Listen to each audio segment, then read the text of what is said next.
Okay, I'm going to show you how to do some of the problems on 8B Maple TA homework.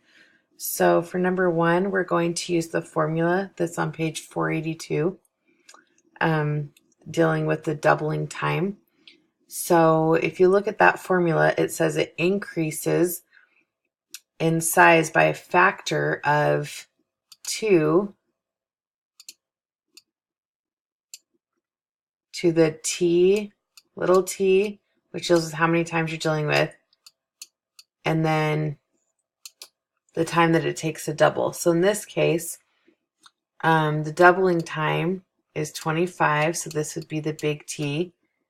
And then the other time that you're dealing with is 45, so that would be the little t. So you're going to do 2 to the 45 over 25.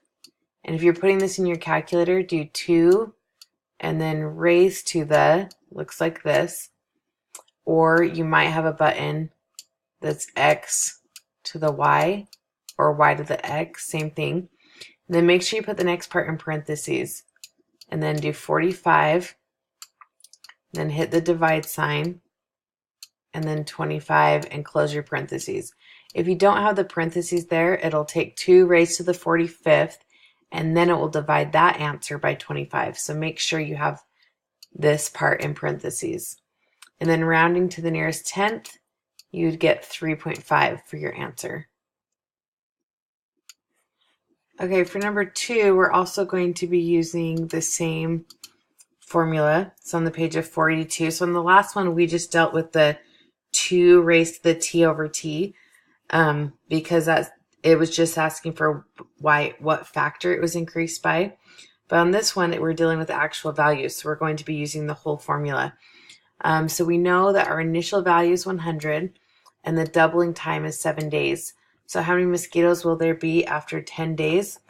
We're going to say our new value, so I'm just going to write n equals our initial value, which is 100, times t raised to the time we're dealing with, so 10 days, over the time it takes to double. So depending on what calculator you have, you might want to do this part first, 2 raised to the 10 over 7, then multiply that by 100. Round to the nearest whole number, you should get 269.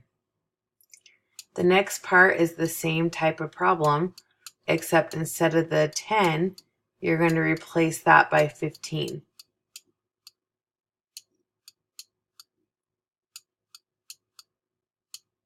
So the answer, rounded to the nearest whole number, you should get 442. Okay, for number 3, gives the church membership information in the year 2000 and 1984. Then it's saying t equals 0, let that represent the year 2000. So that means our initial amount, since t is 0, we're going to be looking at this 10 million number. So this second line here is just extra information. And then the little t, so we're still dealing with the same equation as the last one. The little t is going to be 35 years because 2035 is 35 years after the year 2000. And then we know that the doubling time is 16 years. So if we set this up, the new value is going to be equal to the initial value, which is 10,753,000. And then multiply that by 2, and then it's raised to 35, that little t, over the doubling time, which is 16. And multiply all of that out, you should get 48,981,576.76. We want to the round to the nearest whole number, so instead of this 6, make sure you put a 7 in your answer. Okay, number 4 deals with the rule of 70. So the rule of 70 helps give an approximation for the time that it takes to double. And this works for percentages that are less than 15%. So the rule of 70 we do 7 divided by whatever percentage we're dealing with. So for this first one, what's the approximate number of months that it'll double? And we know it's 13%, so we would do 70 divided by 13. And you don't need to do 0.3. This P amount is always in a percent. So if you divide that out, round to the nearest tenth, you should get 5.4. And then the next part wants to know how many months it would take for it to quadruple. Well, if it takes 5.4 to double, it's going to take double this to quadruple. So the answer for this one would be 10.8. So you would just double the 5.4. Okay, number 5 has 2 parts. So the first part, we're going to use the rule of 70, so just like we did on the last one, to find out the doubling time. So we're going to take 70 and divide that by 3.5, our percentage that it gives above.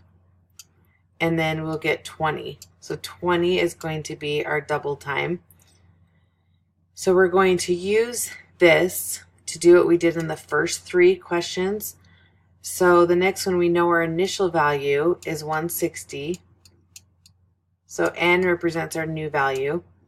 You can put x or whatever variable you want. Then we're going to multiply that by 2 raised to the 11. That's our little t, because we're dealing with 11 years over the time that it takes to double. Well, that's going to be 20. That's going to be the answer that we found in the first part. Multiply all of that out, and you should get 234.25. And if we round to the nearest number, like it asks, it'll be 234. Okay, on number 6, we're going to use a different formula. It's really similar from the formula we've been using, except now we're dealing with half-life. We're not dealing with doubling. And so because of that, instead of that 2 in the equation, we're now going to have a 1/2. So it's our new value equals our initial value times 1/2. And I put that in parentheses, raised to the t over the time, the half-life time. So on this one,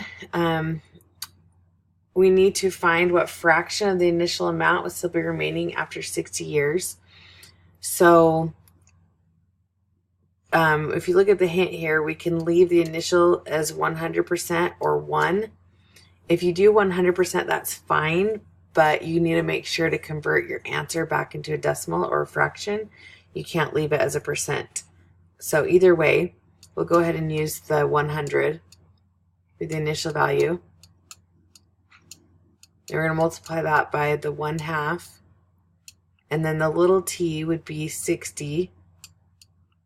And then the half-life is going to be 10.8. So if you multiply all of that out, you should be getting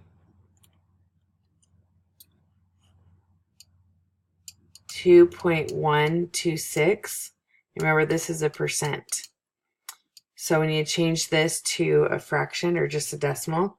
So divide that by 100 and round to 3 decimal places. So this is the fraction or the decimal that's left over, the portion that's left over. Okay, number 7. This one also has 2 parts. So for the first one, we need to find the approximate daily percentage. So we're going to be using the rule of 70. So we're going to be using it backwards. So on this one, it gives us the half-life. So we're going to say 5 equals 70 over the percentage. Usually we're solving for this other side and dividing by the percentage, but this time we're going to be solving for p. So if you put the 5 over 1, you can cross multiply. So we'll get 5p equals 70. And then divide both sides by by 5, and then p is equal to 14.